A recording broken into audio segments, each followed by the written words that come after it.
capítulo 1, versículo 15 e o versículo 16 apenas. O texto nos diz o seguinte, acompanhe comigo aí no seu televisor.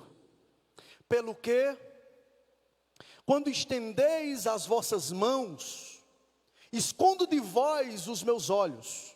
Sim, quando multiplicais as vossas orações, eu não as ouço, porque as vossas mãos estão cheias de sangue.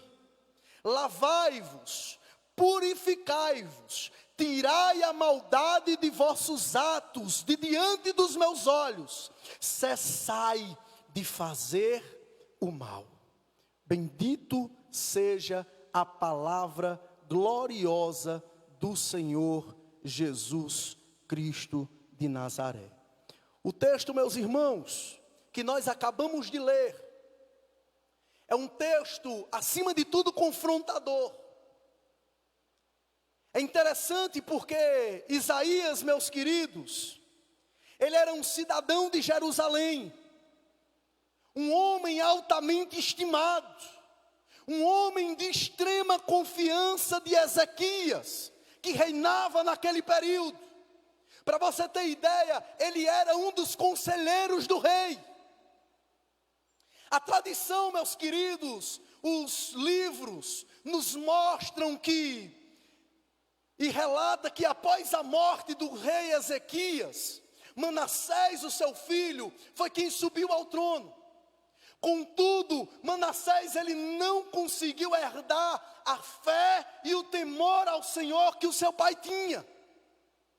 Ele foi um monarca totalmente perverso, completamente impiedoso.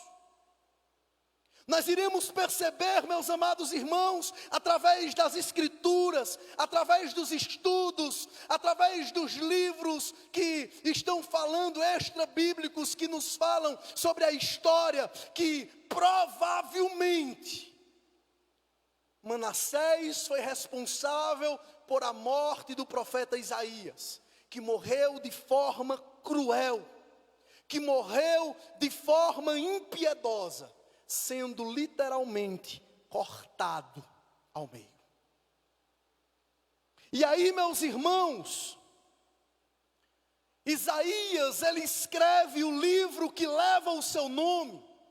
E perceba que já nos versículos iniciais do primeiro capítulo, ele começa a confrontar os seus leitores. Ele já começa no 360, sabe? Ele já começa bombardeando, falando verdades na cara, diretas, sem meias palavras. Perceba, meus irmãos, que Deus levantou esse homem não para abraçar. Deus levantou a Isaías para denunciar o pecado, para denunciar a corrupção e, acima de tudo, para pregar o que o povo estava precisando ouvir, para pregar arrependimento, para pregar transformação, para pregar mudança de vida, para pregar, sabe, a entrega verdadeira ao Senhor Deus. Ele foi completamente inspirado e direcionado para trazer uma palavra de confronto, para trazer uma palavra de denúncias e efetivamente uma palavra de juízo. Note, meus queridos, que há uma grande diferença entre o versículo 15 e as palavras contidas no versículo 16. No versículo 15 as palavras são duras, as palavras elas são diretas, mas no versículo 16 nos deparamos com um poderoso convite, sabe, que nos leva a refletir sobre a graciosa soberania que encontramos apenas no Deus que nós servimos. Eu quero, meus irmãos, destacar algumas verdades fundamentais nesse versículo. Eu quero que você, nesse momento, comece a gravar na tábua do seu coração algumas coisas que o Senhor quer falar a meu e ao teu nesse momento. A primeira, meus irmãos, verdade. A primeira verdade que precisa ser registrada em nossos corações, à luz desse texto, é que o pecado, ele gera prejuízos inimagináveis. Eu vou repetir. O pecado, ele gera prejuízos inimagináveis. O versículo 15, meus irmãos, nós iremos encontrar Deus dizendo que Ele estará escondido de nós, quando nós formos o buscar. O versículo 15 nos diz que enquanto estivermos sujos com o pecado, não conseguiremos encontrar Deus, nem absolutamente as nossas orações serão ouvidas. Olha que coisa séria. Mas a primeira pergunta que surge em nossa mente quando falamos sobre isso é: pastor, o que é que significa pecado? Em linhas gerais, meus irmãos, pecado poderia ser definido como tudo aquilo que Deus não quer que o homem faça, bem como tudo aquilo que Deus disse que o homem não deveria fazer. Pecado é tudo aquilo que nos afasta do Senhor. Ele sempre nos cobra muito mais do que aquilo que estamos dispostos a pagar. O pecado, meus irmãos, além de destruir-nos por dentro e nos distanciarmos de Deus, ele pavimenta o caminho diretamente para o inferno. É preciso pregarmos sobre pecado, é preciso pregarmos mais sobre essas questões que nos afastam diretamente de Deus. Isaías, meus irmãos, está dizendo ao povo que não adianta orar, não adianta levantar as mãos, não adianta dar ofertas, não adianta devolver dízimos, sabe? Enquanto nós estivermos sujos, pois Deus não recebe absolutamente nada das mãos de pessoas que estão em pecado. Não existe momento mais oportuno e propício para falarmos sobre esse tema do que nos dias que nós estamos vivendo. Dias de incertezas, dias de insegurança, dias em que nós não sabemos como vai ser o amanhã. Jesus pode vir a qualquer hora, a qualquer momento, a qualquer instante, mas também nós poderemos encontrar com Ele a qualquer momento e a qualquer instante. E será que nós estamos preparados para nos encontrarmos com Deus? Lembre, o pecado gera prejuízos inimagináveis. Lembre, meus irmãos, que os juros que o pecado cobra são piores do que o rotativo do cartão de crédito. Se você acha que cartão de crédito é uma bola de neve, imagine pecado. Imagine o acúmulo deles.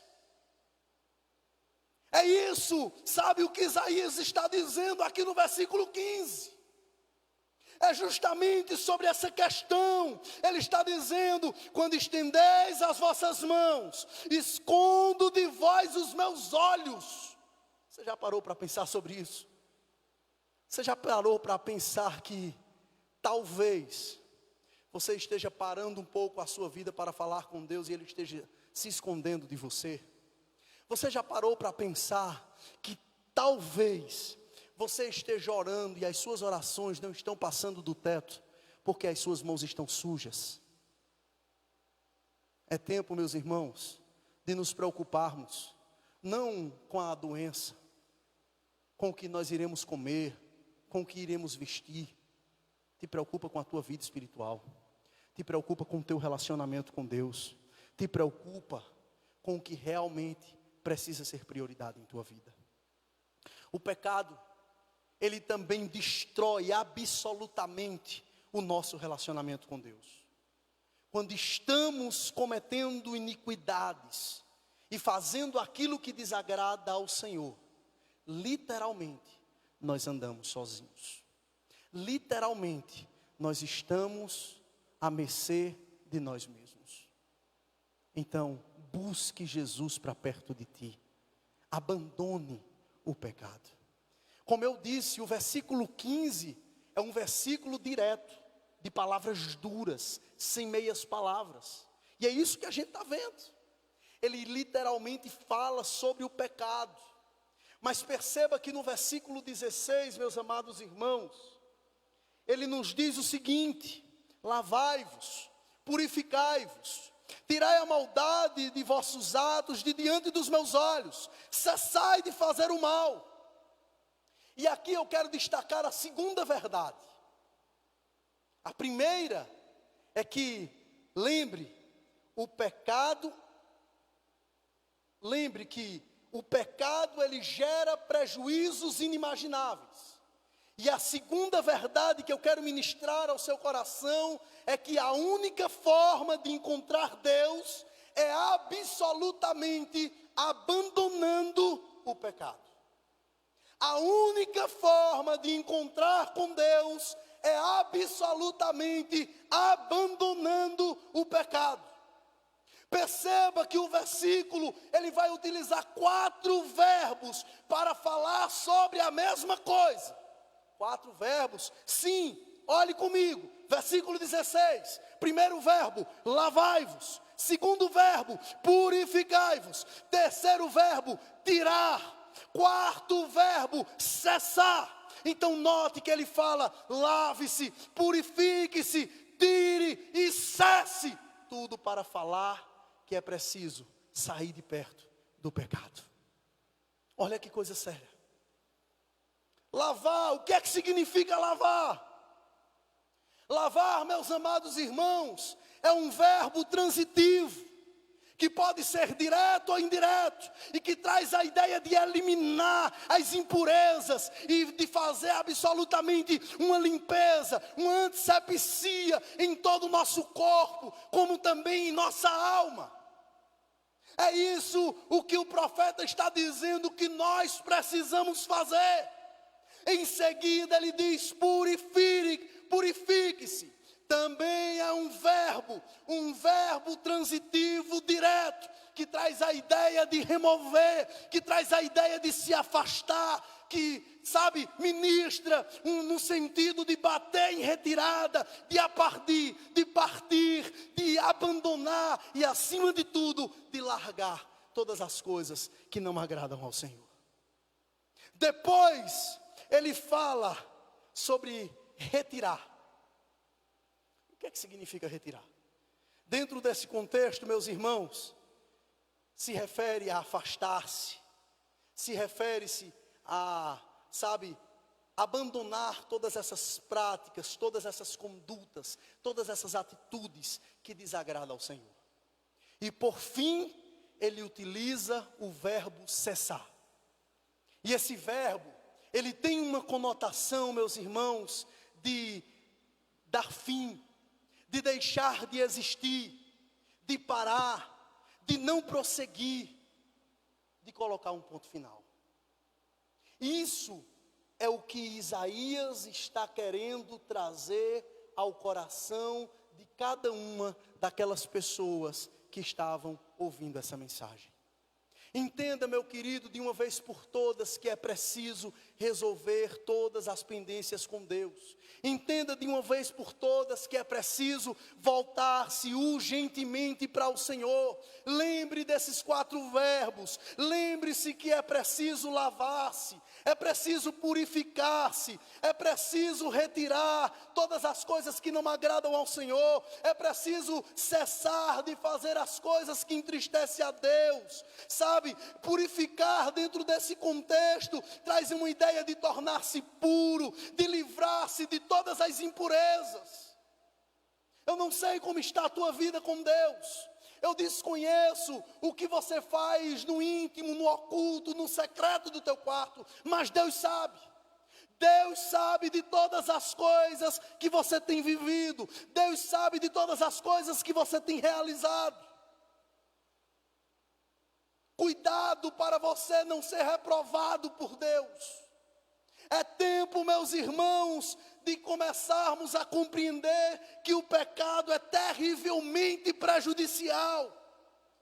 Jesus, ele está nos convidando a sair dessa situação.